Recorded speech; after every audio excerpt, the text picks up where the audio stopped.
Pursuant to Section 12 of RA number 11038, or the Expanded National Integrated Protected Area System Act, or 2015, a condition precedent for the issuance of Environment Compliance Certificate for renewable energy projects from DNR, project proponent must first secure a clearance from PAMB.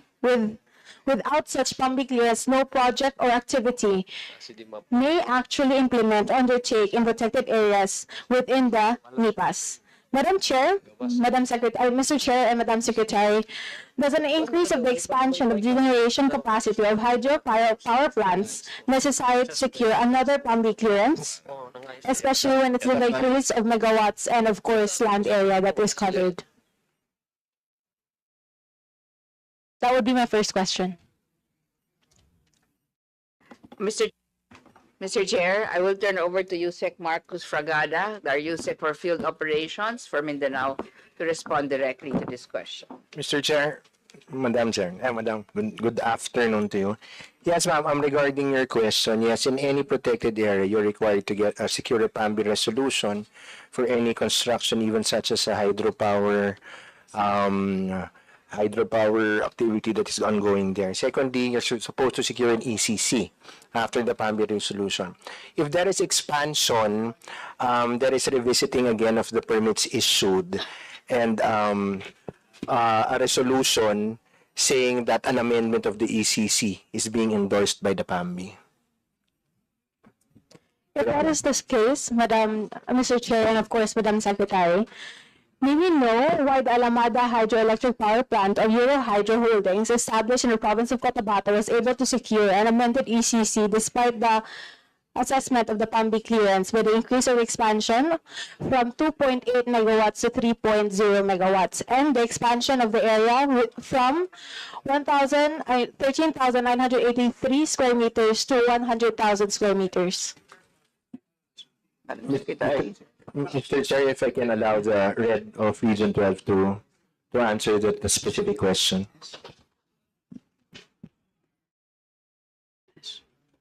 RD? Good afternoon, Madam Chair. With the permission of the Secretary. It is true that the ECC was amended. It was even amended twice. The first amendment of the ECC is upon the suggestion of the DOE, considering that the first application refers to 2.83.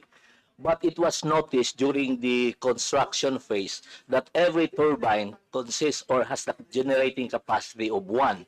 So upon the instruction of the DOE, the ECC was amended to cover the megawatt 3.0 megawatt. The second amendment of the ECC is upon the suggestion or upon review of the BMB, when the CDMP was submitted in the central office. Because the original application of the ECC covers 13,000 square meters or 1.3 hectares. Now, why was the change? The area coverage of the application was extended to 10 hectares. Because when the CDMP prepared by the proponent, it shows that they included an area for rehabilitation adjacent to the area where the footprint of the dam and the weir is located. So they proposed for rehabilitations and reforestation excess area. That's why we extended the area to 10 hectares from the original 1.3. Mr. Chair, I would just like to point out, my question was not about the ECC. My question is, why was there a new ECC without the PAMB clearance? Madam Chair, there was new, upon the request or directive of the BMB, in order to cover the 10 hectares, from 1.3 to 10 hectares, the BMB instructed us on July 25, 2023, by a memorandum to the Regional Executive Director requiring the submission of an amended ECC and an updated PAMB clearance. The updated PAMB clearance now covers 10 hectares. And the PAMB clearance was adopted by the PAMB on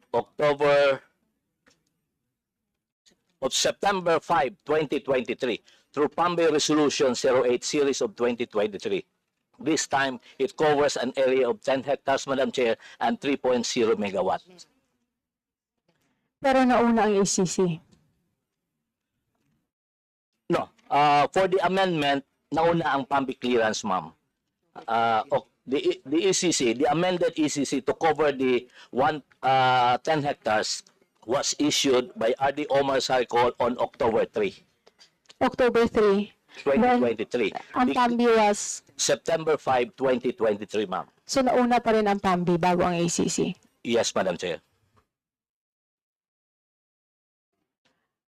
I don't know why, but according to our documents that was submitted, and I know you have a copy from the province of Cotabato when it comes to their claims, the same time, and the arguments that they are actually upholding, na the PAMBI clearance was not secured before the ACC.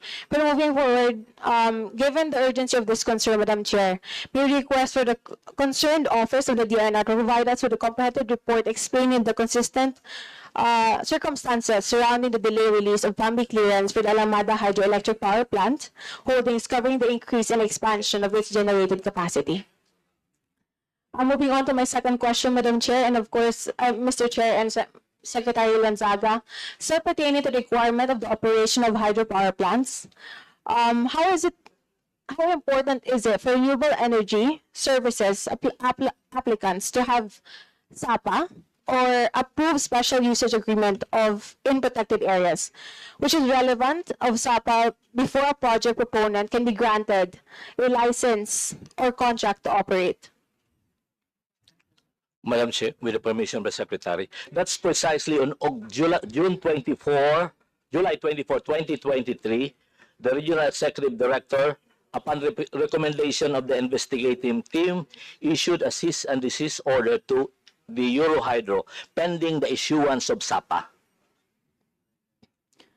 Given the importance of acquiring SAPA, may I know, Madam Chair, Mr. Chair, and Madam Secretary, why the Alamada Hydropower Plant was allowed to construct and operate despite failing to acquire SAPA in the very first place? And that was the construction began 2016, 18? Madam Chair, it is true that the construction of the Eurohydro power plant started way back in 2019, right after the issuance of the first ECC and clearance in 2016. It started in 2019. That's precisely the reason why on October 13, a resolution was adopted imposing a penalty to the Eurohydro, a penalty of 100,000, an occupation fee of 334 for occupying and constructing without the benefit of SAPA. But this is the point that I want to get to. We all have a job to do. In 2018, there were people assigned in those jobs, correct? Yes. Why did that take place? And why did the fines only take place in 2023? It was only in 2023 that Eurohydro Holdings Incorporated was penalized, and it was because I raised that issue here in the budget deliberation. Do we have to wait for DNR? Na marami na po nakakabypass sa inyo. Your intention and your priority is to protect the environment protected areas, not only in Cotabato, but the whole Philippines. And if such things take place 5 years after, and there was no action, not until when you realize that someone was actually watching, only then penalties are actually in place. And in the first place, sa umpisa pa lang, pumali na rin tong order natin when it comes to the compliance of documents. No one took accountability from DNR. At alam ko pala, naiisip na marami ngayon na nakikinig na iniipit po namin ang hydropower plant and that it is sustainable. But in reality, I feel like DNR has to admit na you have lapses and that you have to step up and that this should not happen again. I know the people in front of me today, everyone present here, it might not be your mistake, but that mistake cannot continue on taking place. And I feel like that should be one of the priorities of our secretary to monitor, and as well as maybe we should be strict when it comes to our people in the ground. Kasi ano ba ang purpose ng ating, ang tawag doon? Penro and Senro. They're there to oversee, am I correct? And for documents to even be signed, ECC man or hindi, then you should also cross-check the area if such requirements actually comply, if or not. So means, may mali po talaga sa ginagawa natin. And I feel like DNR is the only solution to actually change this.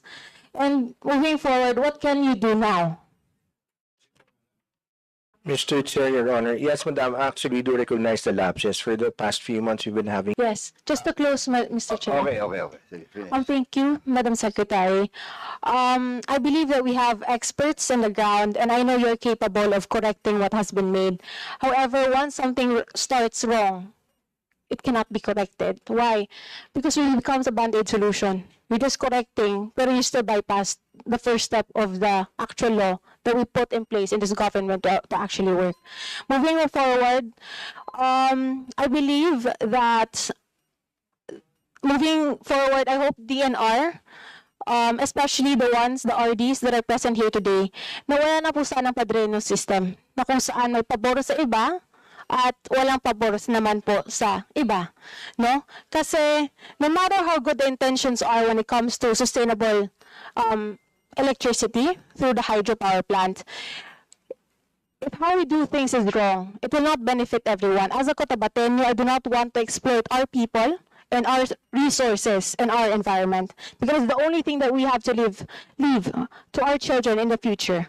We demand transparency, accountability, and genuine commitment to the environment protection. I understand that there are current positions of current people in authority that are not responsible for the past mistakes. However, we have the power to mentor, guide new public servants to ensure these errors do not repeat. Let's collaborate to identify those who should be held accountable and work together to uphold the highest standards of compliance and integrity. It is not just about following procedure, but it is also about ensuring the integrity of our actions for the sake of our community and the future generation. The future of the environment and our children depends on the actions we take from today on. That's all. Thank you. Maraming salamat po. Thank you.